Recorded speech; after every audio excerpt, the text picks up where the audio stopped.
All right, so are you guys ready to get started with? Yeah, let's run it. Yeah, sorry, I got sidetracked because I was trying to look up what Barclays is. No worries. I was thinking I have more to say about the Nets, so we should start with them. All right, so you want to start with the Nets? Yeah.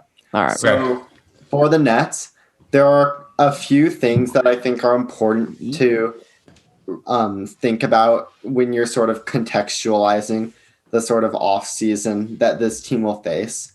And obviously the biggest challenge they're going to have is just how expensive their team is going to be. Right now they have 12 players currently on roster, and if you include Timofey Luwawu-Cabarrot and their first round pick. And just those 12 players cost $142 million. So just like that, they are not only in the tax, but in the second level of tax payments. And so how the NBA luxury tax sort of works is it's sort of a progressive levels that you reach. So if you're $0 to $5 million into the tax, I think you're paying $1.5 on the dollar of your actual salary. 5 to 10, it jumps up to 1.75. 10 to 15, 2.5. 15 to 20, I think it's like $3. And then once you get over 20, it's $3.75. And so that means if, say, you're like 20 mil over the tax, which the Nets could definitely find themselves in that position this offseason, a $2 million minimum contract would actually cost functionally about $10 million to sign. And so it's crippling. And so I think just the magnitude of that sort of disincentive is very important to remember when we're considering some options the Nets will have to improve this roster. Yeah.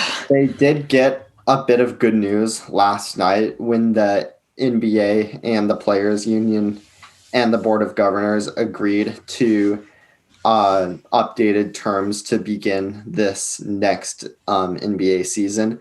And basically what the agreement was is that the luxury tax payments are going to be sort of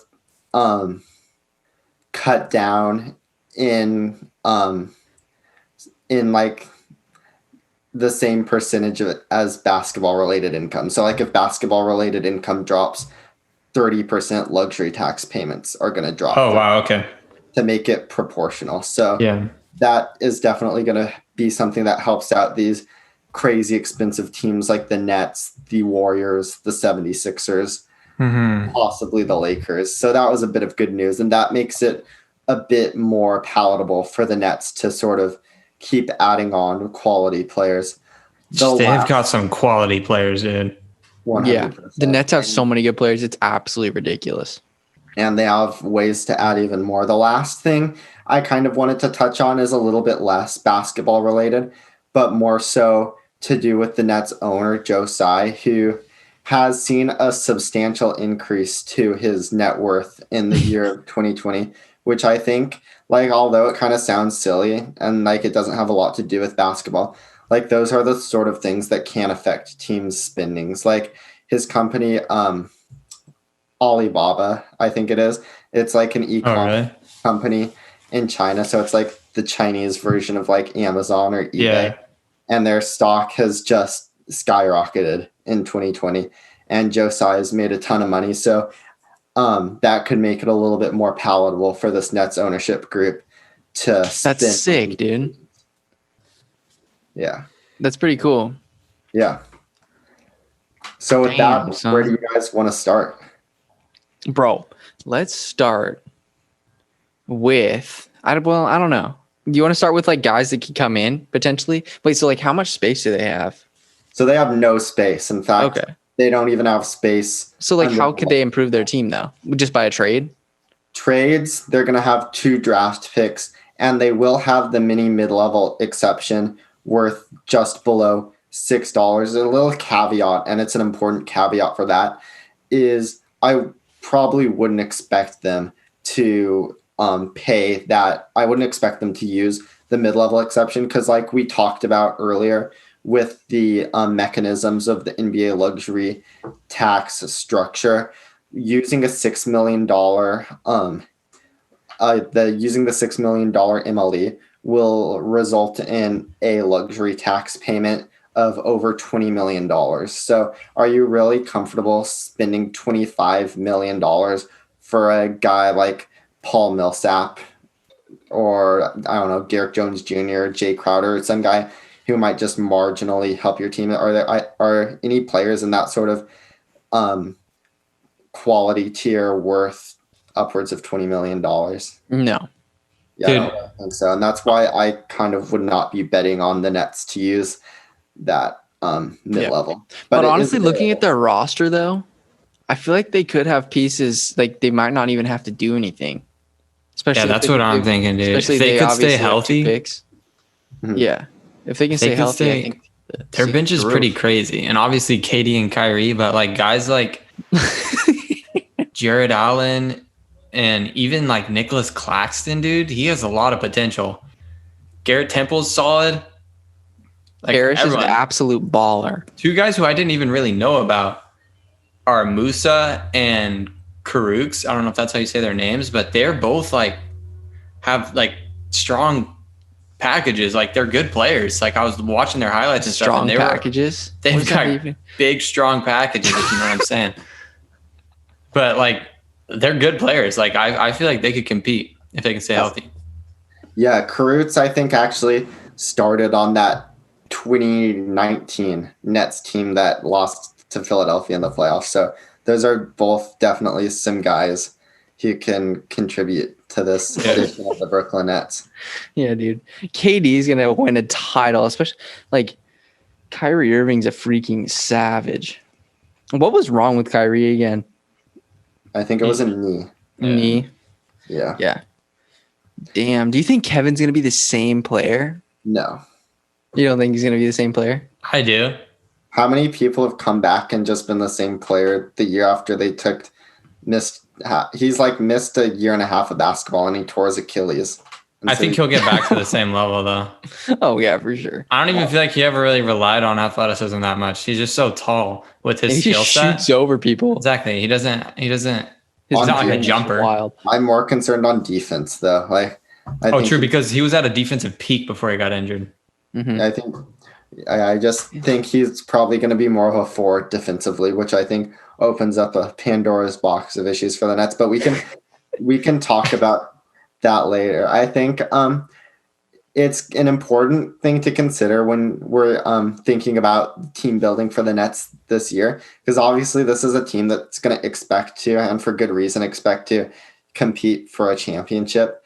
But we really haven't seen this team play. So that makes it really hard to sort of think about what their needs are and what sort of players they should consider adding. I really think offensively, they're probably going to be one of the best offenses. Factual statement. Defensively is where I have a little bit more concern, especially in the playoffs. I think in the regular season, like Jared Allen and DeAndre Jordan are both decently good rim protectors, and they have a lot of guys who can sort of guard their position, like Karis LeVert, Taurean Prince. Like those are both kind of league average defenders, I would say. Kevin Durant won't be getting exploited, even though I don't think he's going to be a league average defender this year.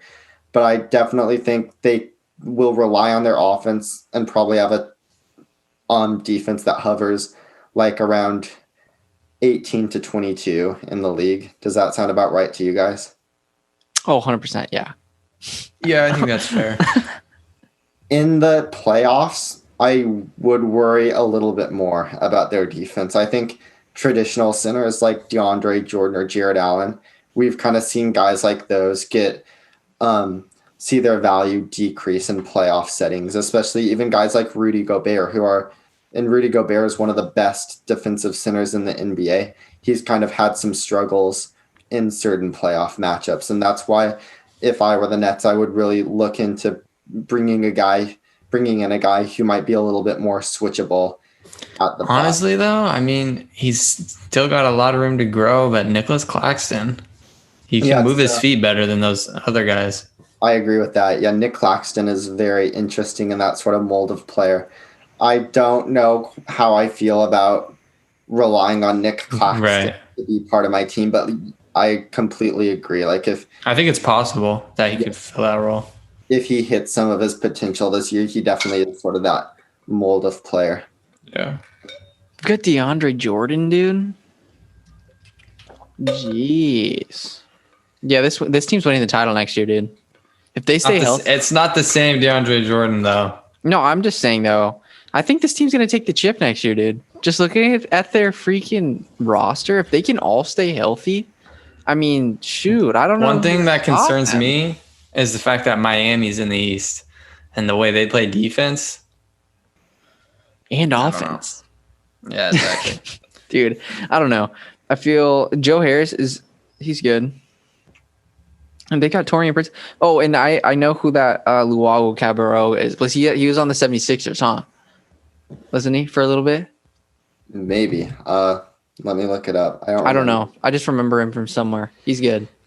He was good on the Nets last year. Yeah. And obviously Karis LeVert is like one of my favorite players in the NBA. Oh, this Cabarro guy. Yeah, he's actually nice. Yeah, he wasn't on the Sixers, I don't think. Are you sure? Yeah. He was on the Cavs, it looks like. I swear to God he was on Philadelphia. I don't think so, but this guy's actually nice. Yeah, I agree. I think he's going to definitely be not an important, but I think he will be like a quality like 8th man on this. Yeah, that's the thing. Is like their bench is all like capable. Yeah. But definitely defense could be problematic. Yeah, he was on the Sixers in 16 and 17. What I do think in terms of defense is I know I've said this for a couple teams, but I do think that this Brooklyn Nets team could be a prime candidate for a team we see play some zone this year. Yeah, that's facts. Especially KD injury. Yeah, while their players like KD, Jared Allen, DeAndre Jordan may not be like the most mobile, versatile defenders in the world, what they do have is a lot of length. And teams with good length can usually run a pretty good zone defense. So especially in the playoffs, I would not be surprised at all to see the Nets turn in that direction and have it be more effective than a traditional defense would be. Yeah. Jared Allen's a silly looking guy. So Kellan, you touched on a guy earlier who I kind of wanted to spend some time talking about, and that's Joe Harris, who's hitting free agency this year, 28 years old. So theoretically, if the Nets re-signed him, he would be the 13th guy on their roster. He has a cap hold of $14.5 million, which I actually think is pretty accurate for him. That's about the offer I would see him getting in free agency. That would increase the Nets' total salary to around $157 million, which would be well over the final level of luxury tax payments. So Joe Harris, Joe Tsai is going to have to call all of his financial advisors before he gets out his checkbook for Joe Harris. But I do think that Joe Harris is a guy who the Nets seriously need to bring back. Yeah, I agree. Dude, looking at the freaking Nets roster, it's one of the better rosters head to toe, I think. Yeah. And one thing I talk about quite a bit for both trades and re-signing free agents is internal versus external leverage. And for free agents, external leverage is like offers from another team. So like say Joe Harris could say like, I got offered $12 million from the Hawks, so you guys need to match that or I'm leaving. That would be an example of external leverage. Internal leverage basically means that if Joe Harris leaves this free agency, the Nets have zero ways of replacing him. So the Nets basically need to bend to the demands of Joe Harris, or else they lose a guy who's going to be a core piece of what they consider a championship team. Although there's not a lot of cap space to go around this offseason, I do think that Joe Harris is working with a significant amount of leverage in his negotiation with the Nets. So I wouldn't be surprised to see him get around 14 million a year over 2 or 3 years. Similarly, last offseason, we saw JJ Redick sign a 2-year, $27 million deal. And we saw Danny Green sign a 2-year, $30 million deal. And I definitely think that Joe Harris's agent can bring those two contracts up in his negotiation with the Brooklyn Nets as sort of analogs to the type of money that Joe Harris should be expecting. Yeah, dude. The Hawks could actually probably use him, huh? Yeah, I think so. Did you mention him to go to the Hawks last time? I'm sure I probably did. I think Joe Harris is a good fit on pretty much any team in the NBA because he's an elite shooter, and spacing the floor is probably one of the biggest value adds in the modern NBA. And he also tries on defense and is strong with good positional size. So yeah, he's a solid defender. Yeah, he can fit on pretty much any of the 30 NBA teams. That's freaking sick, yeah. So they're going to have some issues, though, in the future, like keeping everybody together, though. You know what I mean? Like you've already touched on that, obviously. But so like when their owner or whatever, so since his business that he's the CEO of that company? Not the CEO. Partner or something? Yeah. So because it's popping off, that allows him to obviously have more money to pay players and stuff, right? Right. Is that what you're trying to get at? Okay. Yeah. Because I thought I was understanding that, but then I wasn't sure after the fact. No, yeah. That helps them significantly. And they're already kind of like a decent like size market anyway. Yeah. I feel like I kind of lose sight of, and I feel like a lot of sports fans are kind of the same way, that the people who are paying the players are like real people too. And obviously when you have more money, it makes it more palatable to spend some of it. And so the fact that Joe Tsai has seen his net worth increase by so much in this year makes it more likely he could spend. Yeah, facts. Cool. But yeah, it doesn't really seem like. Oh, wait, never mind. I was about to say they're going to be filling up the stadium this year, but they're not. They're going to be selling a lot of tickets, dude. They would be. They got Michael Beasley, fastest foul out in the league. Before we move on from the Nets, I had a couple trade scenarios I wanted to run by you guys because for the longest time we've heard from various personalities, Kyrie Irving, that the Nets need to add a third star, and so I definitely think it's going to be a team that's very aggressive on the trade market this offseason.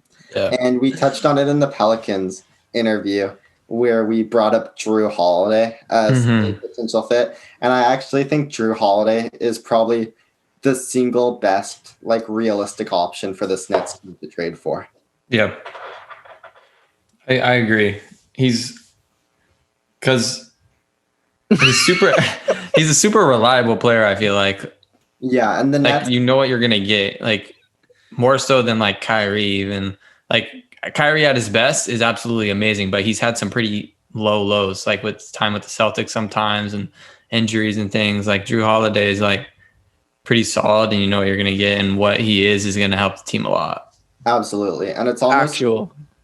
And it's to the point where we can count on Kyrie Irving to miss ballpark 20 games a year. So it definitely helps to have that secondary ball handler. Yeah, the other reason I think Drew Holiday makes a lot of sense on this Nets team is his point of attack defense, which the Nets don't really have a great guy for that. Probably their best defender at the guard position right now is Karis LeVert, and that is a scary That's pretty much just because he's tall. Yeah, for real. So I definitely think Drew Holiday would be such a huge value add for them. Especially like in the end of a championship run, like you got to have a guy who can clamp down and lock up Damian Lillard in the finals. You feel me? Oh yeah. So maybe I don't think we're going to be seeing a repeat of 2018 though. I think was a long time ago. I think the big kahuna that people have been talking about is Bradley Beal. I actually like Drew Holiday a lot better for this Nets team. Yeah. Bradley Beal He's not an outstanding defender, is he? No, Okay. far from it. Okay, that's what I thought. I wasn't sure though. I didn't want to. Yeah, that's kind of just like it would just be more offense without defense. Exactly. Like Bradley Beal's a fantastic player, but like he would fit better on a team like the Heat or something like that. And we already talked about how the Nets have the potential to have one of, if not the best offense in the NBA. Right. And that's due to their on-ball dynamism and creativity. When you look at players like Kyrie Irving, Karis LeVert, Spencer Dinwiddie, Kevin Durant. And I think at a certain point when you keep adding in those on-ball scorer type players, it does present diminishing returns. And I think we would see that with Bradley Beal. Yeah. Bradley Beal, did he get... Was he another all-star snub? He was an all-star snub. Yep. Yeah. Dang. All-NBA snub too. I had him on my All-NBA second team, and he didn't make us. I don't think he made the All-NBA teams, if I remember correctly. He didn't. Why can't Karis LeVert be the Nets guy, like backup? Why do they have to get... Do you say Drew? Drew Holiday. I just think Drew Holiday. Well, obviously he's better, but I mean, his probably skill cheaper. Yeah, LeVert's cheaper. Drew Holiday's skill set is just more valuable to this Nets team because point of attack defense is such a hole for them at the moment. Yeah. I think some people have said they feel like LeVert can be their third player, but other people disagree. And he can be. Don't get me wrong, if Karis LeVert is the third best player on your team, that's by no means a bad thing. I just think given the Nets resources and their aspirations and the strengths and weaknesses of their specific team, I think they could do a little better than Karis LeVert. Yeah, for sure.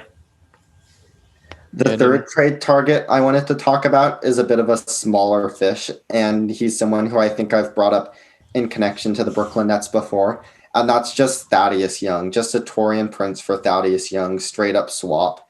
I think Thaddeus Young could be that sort of combo big guy that can guard fours next to a Jared Allen or a DeAndre Jordan, and then maybe at the end of games switch to five and kind of do a better job. Like last year, one of the biggest weaknesses the Nets had is how badly they struggled against floor spacing fives like Bam Adebayo or Daniel Tice. Well, not so much Daniel Tice, but Bam Adebayo and Brook Lopez. I definitely think that Thaddeus Young could do a better job against those sorts of players and is a bit more qualified to guard them than, say, a DeAndre Jordan.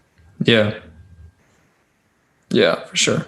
The last guy I brought up kind of checks all the similar boxes of Thaddeus Young while providing that third star too. And by no means have I heard any rumors connecting the Nets to this player. This is just merely me speculating and sort of almost wishful thinking from what I'd want to see. I think this is going to catch you guys off guard, but I think a very interesting player for the Nets to look at would be LaMarcus Aldridge. Really? Wow. Maybe. Yeah. He's so slow. He is, but I think if you're playing him at center, I think that becomes less of an issue. And I think his recent renaissance that has allowed him to shoot three-pointers would be true. Would be an asset for the Brooklyn Nets. Yeah. I do think that I think he can guard most of the power forwards in the NBA. Yeah. I think that's fair. I think that's fair. It's just scary when it gets to anything smaller. Yeah. Oh, for sure. And even the more mobile power forwards, like when you look at, say, like Ben Simmons or Giannis Antetokounmpo or Pascal Siakam, like I think LaMarcus would have trouble against those guys. Yeah. Ben Simmons is a point guard. But you're not going to guard him with Kyrie Irving, though. Yeah. Guard him with one of your wings. Is Kyrie Irving a pretty good defender? No. No. He's been a weak defender. I mean, he has good hands, kind of, but yeah, he does have good hands. He's been a weak defender. Yeah. The last guy I had one more guy, another Spur, Rudy Gay.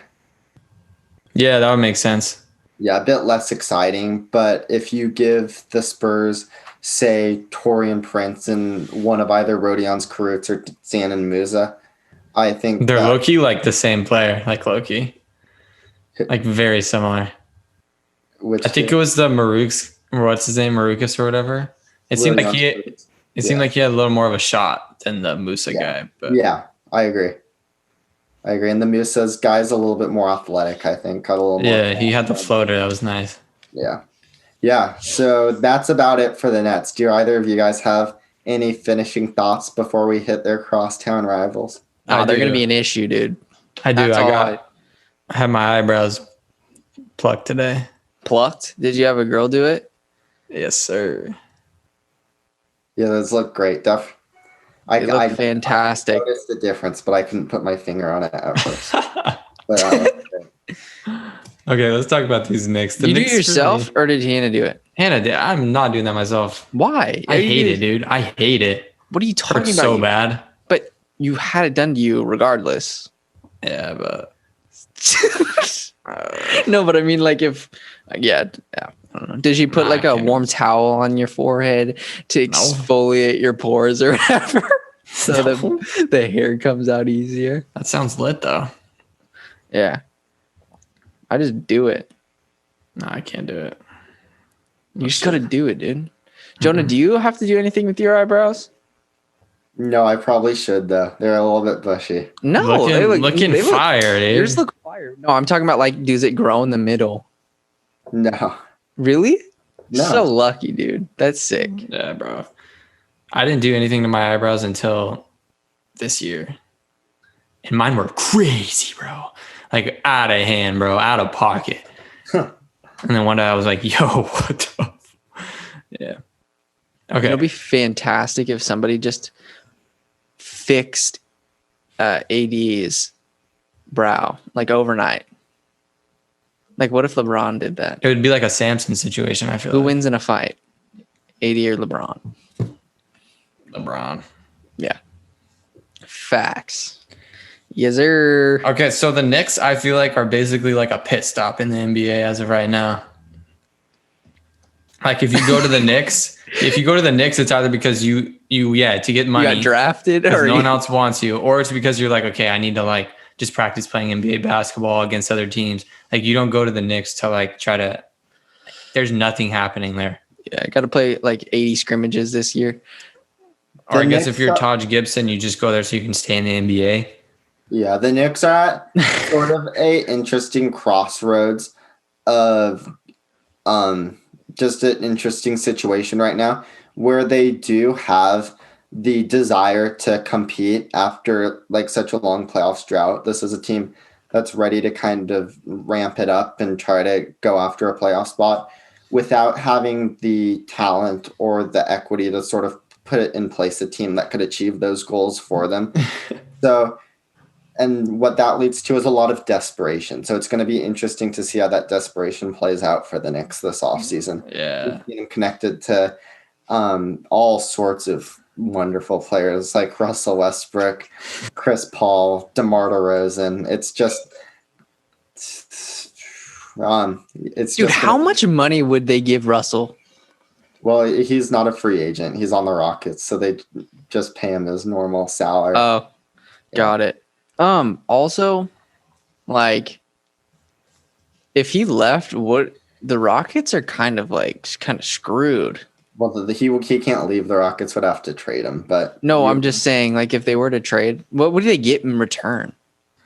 Well, that is a very interesting. I mean, maybe RJ. Can you trade RJ Barrett?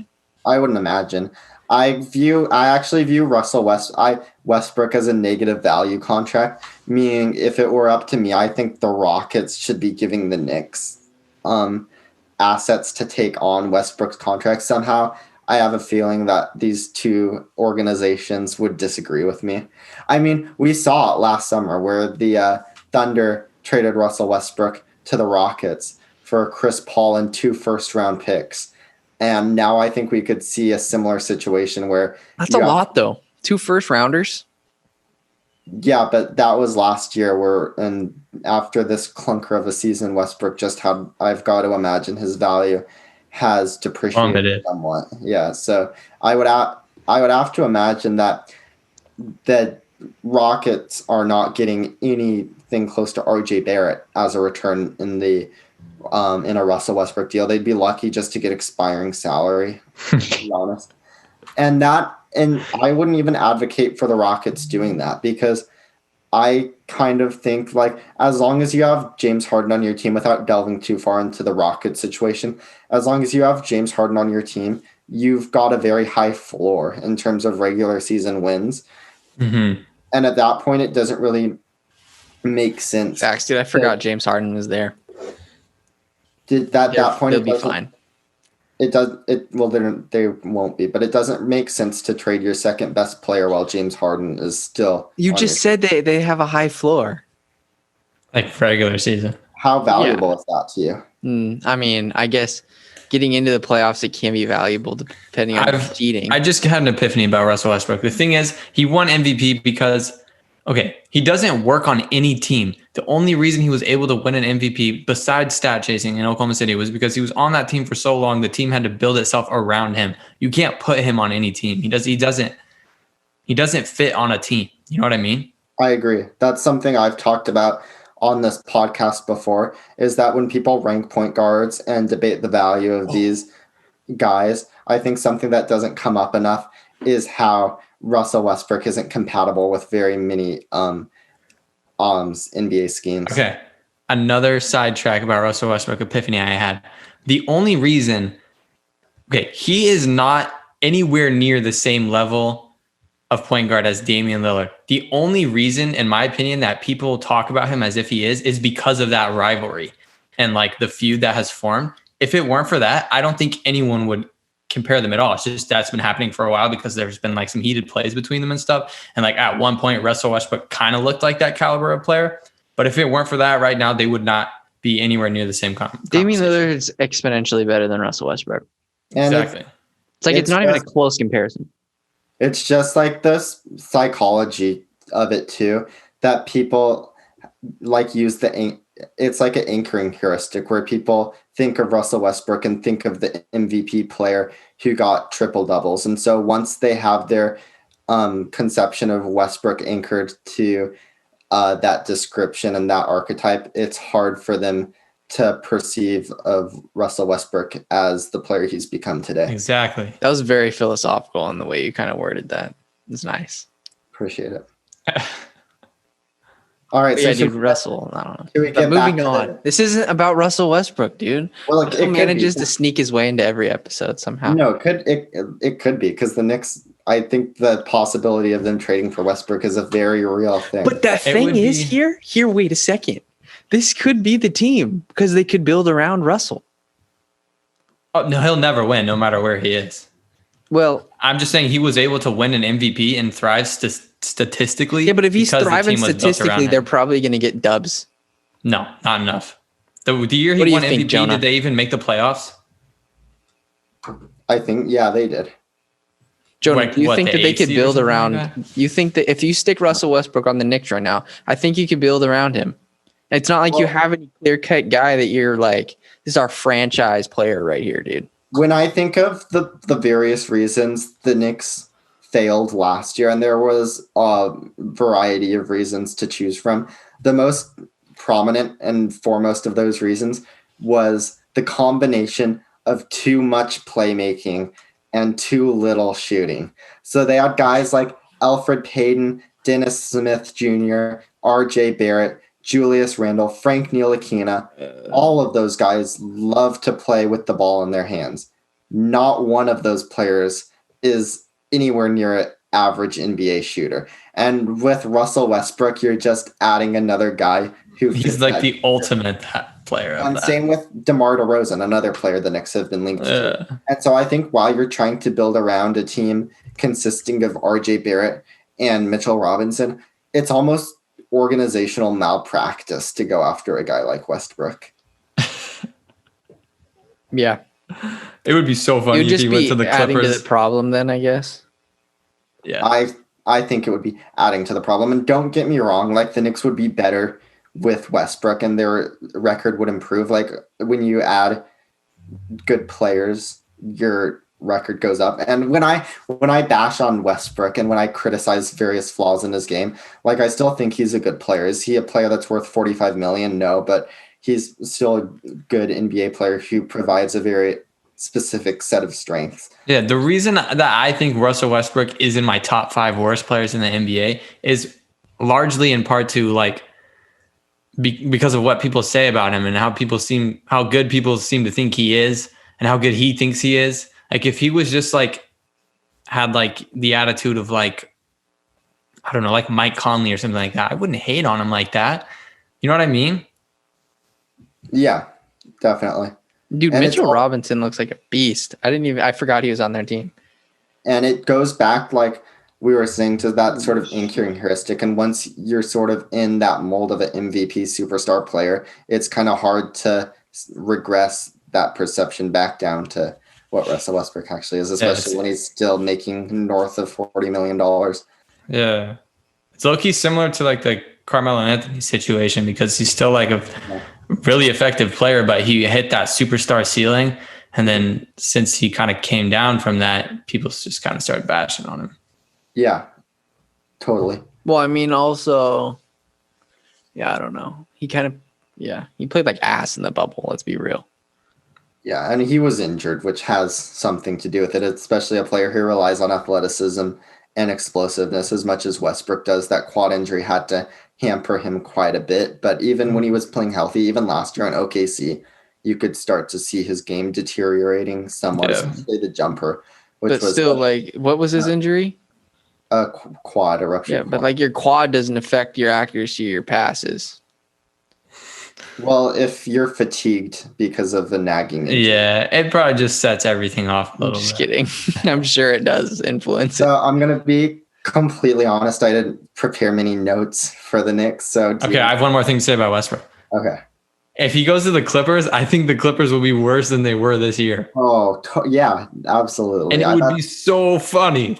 I like the Clippers, so I would hate to see that happen. It would be so funny. What would they even have to give up? I don't like the Clippers. I like to watch them, though. They're a fun team. Yeah, I liked the Clippers until the bubble. Yeah. I mean, Kawhi is one of my favorite. Kawhi's probably my favorite non-Damian Lillard superstar. Yeah, he's one of my favorites. As soon as they started clowning Damian, I got mad at them. Yeah, me too. I mean, they clown everybody, though, so you just can't take it personally. That's kind of just their persona. Patrick Beverly, Paul George is salty because he's not the same anymore. Paul George's biggest follower I've ever seen. Bound to be salty. Which doesn't really fit with Kawhi. Doesn't really make that much sense if you think about it. What? Just like everything, like those type of players I was just naming in their mindset. Like Kawhi fits so much better in Toronto. Like, in my opinion. Yeah. In terms of personalities, I definitely agree. Speaking of superstar players, the Knicks actually have max cap space. They've got about $43 million of cap space to work with this summer. And so they're definitely going to be targeting some of the bigger names in the NBA, whether that's, like we talked about, a trade for a superstar, like a Russell Westbrook, like a Chris Paul, where they can just have that guy traded into their cap space. Or if they go after a player such as Fred VanVleet has been connected to the Knicks for I could see that. He'd look good in a Knicks uniform. I could see that. And I definitely think he would be an ideal candidate to pair next to RJ Barrett. I think RJ Barrett, Fred VanVleet, like Fred VanVleet's about as good of a backcourt partner as you could find for RJ Barrett, in my opinion, because of the shooting, passing, and most importantly, the ability to play off ball. Like we've seen it in Toronto, where Kyle Lowry and Pascal Siakam spend a lot of time on ball. Fred VanVleet is more than happy to space the floor, kind of run off of screens and do a lot of those important off-ball things. Wait, wasn't it Fred VanVleet in the playoffs? And there was like, I don't remember who it was against this year though, and he like waved somebody off and he like dribbled the ball for like 25 seconds and to try to take a game winner. Yeah, I think that must have been Game 7 against Boston, right? Yeah, probably. And I was dying, bro. Yeah, Grant Williams, I'm pretty sure blocked him, if I remember. Yeah. It's so funny, dude. Like, what are you doing? Yeah. Yeah. I remember when Fred VanVleet, every time the Warriors got a big shot in the finals, little man would just run and take the deepest three possibly could, and it was just wet. So dumb. Yeah. Yeah. Fred VanVleet, I definitely. Guys. Yeah, Fred VanVleet's definitely a guy who would be a good fit on this Knicks team, especially with. I think when you look at this Knicks team, I know they're trying to compete right now, but I probably, if I were them, I'd be more focused on building into the future. And I think that only two guys who I consider as long-term, like future players on this team are RJ Barrett and Mitchell Robinson. Do either of you two guys, or do either of you have any players on this Knicks team you view as long-term fits? No, besides probably that. RJ. Yeah, RJ was one of the guys I said, but I think Fred fits next to RJ and Mitchell Robinson. And then presumably the guy they take in this draft, you can add to that list. What pick do they have? They currently have the 8th pick, but they've been one of the few teams who are rumored to want to move up in this draft. How old is Fred VanVleet? I want to say he's like 24. Okay. Because I was going to say, I feel like the best thing they could do is sign like an eager, younger player. Like, so he fits that archetype for sure, who like wants some money, wants to go to New York. And then hopefully he just ends up developing into like a top tier player. Yeah. And they can add pieces and keep adding pieces over the years and eventually be in a better position than they are now and be more appealing to other people to come to. Because like right now, adding Fred VanVleet to your roster isn't going to make you appealing to other teams. Like it takes more than that. Yeah. And back to the draft, and I totally agree with what you were saying, Channon. The player who they have been connected to the most, and I think there was a report this morning that pretty much just explicitly said this is the guy the Knicks want. That's Obi Toppin out of Dayton. And he's good. Yeah, and that's an interesting sort of connection because Obi Toppin is represented by the CAA agency whose founder, Leon Rose, happens to be the general manager of the New York Knicks. So there's that sort of connection between the two. But putting that aside, I do think Obi Toppin is a interesting player for this Knicks team. Maybe some overlap with Julius Randle, but you got to hope Julius Randle's not going to be around much longer. Yeah. Honestly, bro, I don't know how Julius Randle's kind of, I don't know how well he fits on any team. Yeah. I mean, there was a brief glimmer of hope for him in New Orleans last year, and that glimmer was pretty much all but extinguished in New York this season. I was hype on him and like when he first came to LA and stuff. Yeah. I thought he was going to be good, but yeah, it's just tough. Like I don't know, his skill set just doesn't really translate to many teams because who really wants like a 6'8" power forward who can't shoot to have in their hands all the time. And he's low-key like a pickup style player. Yeah. That's where he'd excel. Like he should just go to the big three now. Yeah. Where'd they get? I haven't come up with very many talking points for this team. It's just kind of such a mess. And like when you look at the Knicks as a team who wants to sort of compete this year, there's just not a whole lot of options for them to sort of fulfill that goal. Yeah. They just have to figure out a way to make it a more appealing destination, which shouldn't be that hard. It's New York. Yeah. Play MSG. Like as long as Jim Dolan's around, I think it's going to be pretty hard for the Knicks to achieve that status as glamour. Especially KD and Kyrie kind of ruined it too. Yeah. Because if you're going to go to New York, you want to go to Brooklyn now. Yeah. How about we just go around and just name like what our top priority would be if we were running the Knicks this offseason? Okay. Get Russell Westbrook. Honestly, sign Fred VanVleet. Yeah, I agree with Shannon. I think Fred VanVleet would be an amazing fit on this team because that sort of feeds in as a specific part of what my bigger overarching goal would be is just build the next good Knicks team around Exactly. RJ Barrett and Mitchell Robinson. And Fred VanVleet is definitely a guy who I think would be an ideal fit with both of those players. So signing Fred VanVleet, I think, would be a very, very much a worthwhile endeavor for the Knicks. And they certainly have the cap space to throw him an offer rivaling any other team in the NBA. So Yeah. Yes, sir.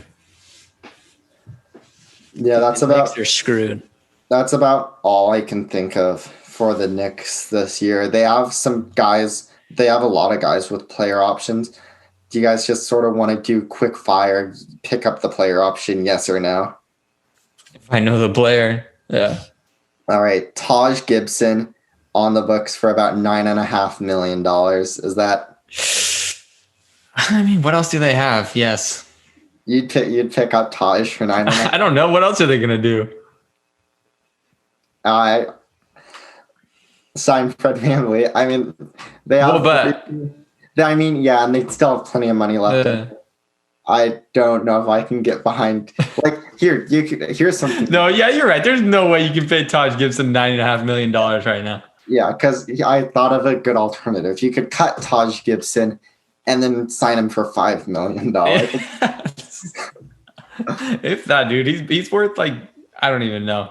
Yeah, I think nine. I like Taj Gibson. I don't think his NBA career is over by any means, but I think 9.5 is a little bit That's rich too for my much. book. The next one is Wayne Ellington, $8 million.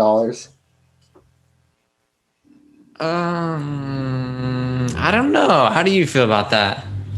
I actually like Wayne Ellington as a player. Yeah. I think his shooting is a very interesting skill, especially on a team like the Knicks. I just think the opportunity cost of having $8 million, of having an $8 million bite taken in to your cap space Apple, I think that is just a little bit too much. I'd rather have the cap space. I'd rather have That's fair. I'd rather have the flexibility. And if you want, you could even re-sign Wayne Ellington. So He's just been kind of like hit and miss, hasn't he? yeah, a bit of a streaky player. He actually had a solid season in New York. He was one of the very few players who could actually make a three-pointer. So yeah, he's got a nice shot. Yeah. The next one is Elfrid Payton for $8 million. Elfrid Payton for $8 million. I mean, what does he really bring to the team that RJ Barrett doesn't?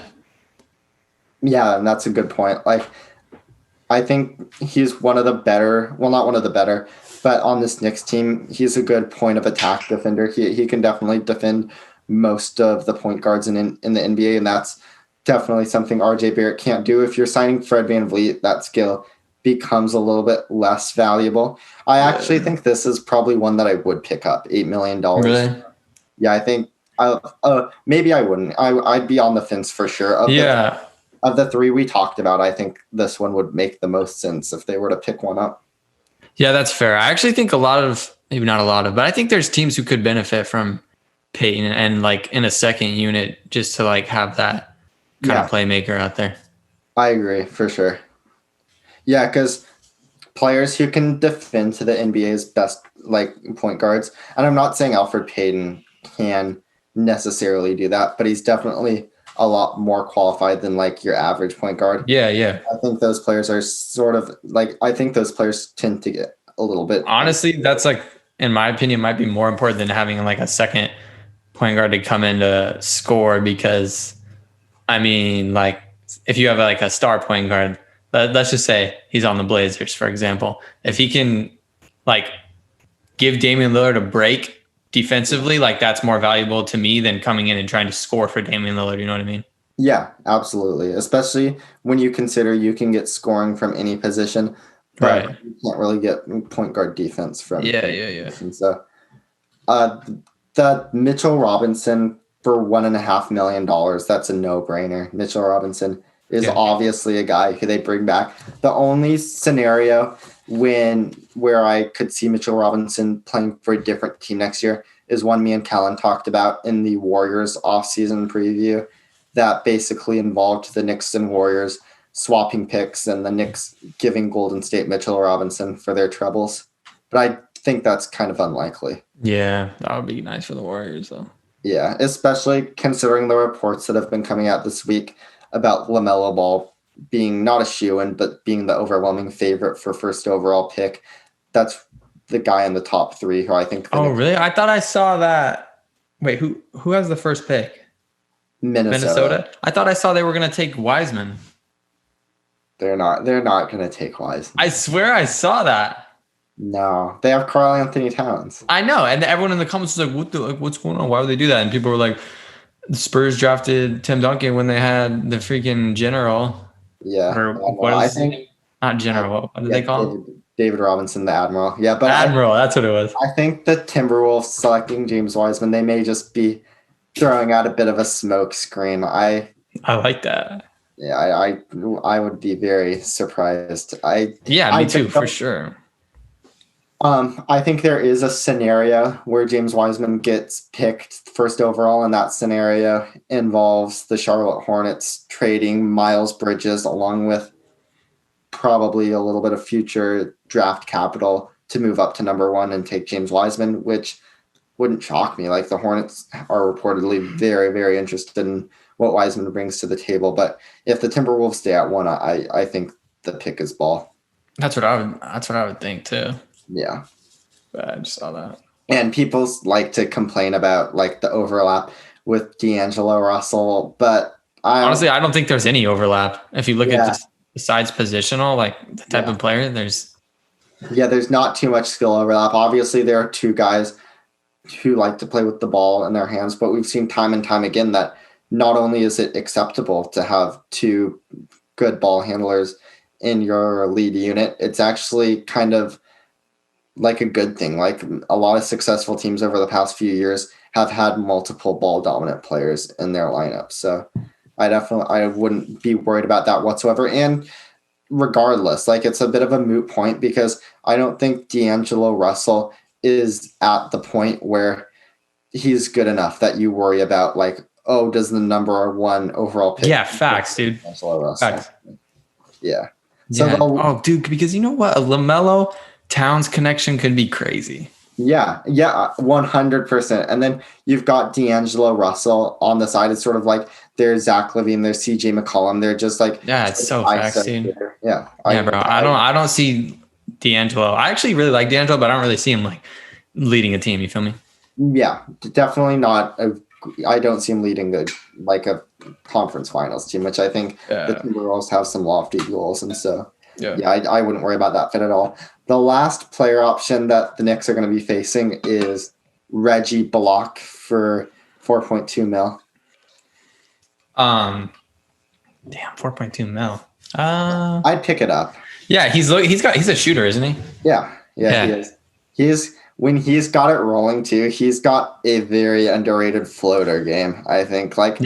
Like he can attack the closeouts, like 2 dribbles and that 10 to 12 feet. Like, he's very sneakily. They got to keep that shooter hand. You can't give that up if you're in New York. Yeah, and for 4.2, I think $4 million is actually a very, very good price for Reggie Bullock. So that one is probably a no-brainer for me. Yeah. Yeah, so that's about all I have for the Knicks. Do either of you guys have anything you want to say before we wrap it up? No, there's only one good team and one bad team. Yeah, so it's come to my attention now that we have the full schedule for this NBA offseason that we will not be able to get through all 30 teams as I had previously hoped. So if anybody listening to this podcast has a suggestion for a team they'd like to hear before we wrap up our off-season previews, just text one of us and we'll be sure to get it done. Who haven't we talked about? There are majority. Yeah. We talk about the Blazers, Warriors, Pistons, Hawks, Charlotte, Bulls, Bucks, Lakers, Hornets, Knicks, Nets. Like we've maybe we should focus on, like, I don't know. Would it be better to focus on like the teams in the most interesting offseason position or just like the best teams? You know what I mean? I think it makes sense to focus on the teams with the most interesting offseason because that's when you really get something to like sink your teeth into. You know? That's true. With the Knicks, we didn't have a lot of ground to cover, whereas like with the Nets, there was a bunch of interesting stuff. I feel like. Yeah. Okay. That makes sense. So, yeah. Channon, did you see the schedule we made for our NBA podcast? No. What is that? So, where is it? Well, I just sent it in the group text. Me and Kellan were thinking that we do this one today. On Sunday, we do 2 more teams. On Monday, we did do a mock draft. On Wednesday, we do our recap of the NBA draft and sort of some free agency predictions. And then we'd take a bit of a break for a couple of weeks for the NBA until free agency was over. And then like sometime in early December, we could start doing our NBA preseason previews and predictions and sort of go division by division and do 5 teams at a time. Yeah, that sounds lit. Wait, did you say there was one Wednesday on what Wednesday? A week from tomorrow. Or Okay, no, I can't. not Wednesday, sorry, Thursday. So a week from Thursday. Oh, okay. Yeah, I probably could do that. I have a song Yeah. coming out Wednesday night though, so I can't. You have a song? Yes, sir. On a Wednesday night? That's Yeah, because I'm trying to like usually artists do it on Thursday nights. Well, Friday morning, technically midnight, because new Spotify playlists come out on Fridays, but which is why I've always done it on that day. But for me, I'm trying to like push my advertisement on Thursday all day so that I can try to get a spike because that'll give me a better chance of getting on Spotify playlist. You feel me? okay. Because I don't have like the following and stuff. No, that totally makes sense. Okay. Yeah. Because next Wednesday is the draft. So I think Oh, yeah. be occupied with that anyway. So I think next Thursday will be good. And we can sort of do our winners and losers and just some takeaways from the draft and then make some predictions in terms of free agency. So I think facts. I never watched the draft. I need to watch this one. I never do. It's going to be interesting to see how they do. It's going to be all over Zoom. So I'm definitely excited. Oh, yeah. What the heck?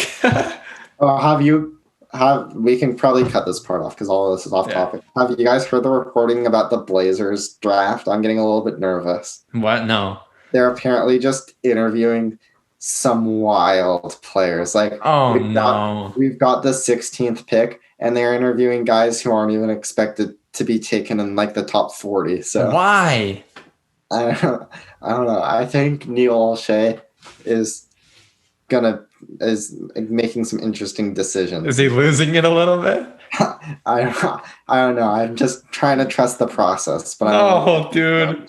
I'm a little bit concerned right now. Oh, dude, no. Maybe he like met with whoever is in charge of who the Spurs draft because they're always smart.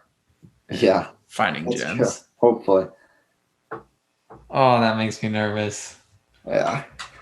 All right. Are they going to do a 72 game season or something now? Yeah. 72. Damn. Dude, it's crazy that some players had 9 months off and like freaking LeBron and them get 2 months off. It's crazy. Yeah. But like when you consider LeBron got 2 months off, but then he only had to play for like 2 months. And before that, he got 4 months off. Like, I don't really. Yeah, that's true. Nobody should be too fatigued. I don't think. That's true. I just think it'll be really interesting to see the players who haven't played in so long. Yeah, 100%. Like, it's hard to imagine, like, if players really like focused and locked in, like they could have made so many improvements. Yeah, facts. So there are gonna be some people who look like completely different players. That's dope. I didn't even think about that. Yeah, it'll be exciting to see. All right, boys. All right, thanks you guys. All right. Bye-bye. Bye.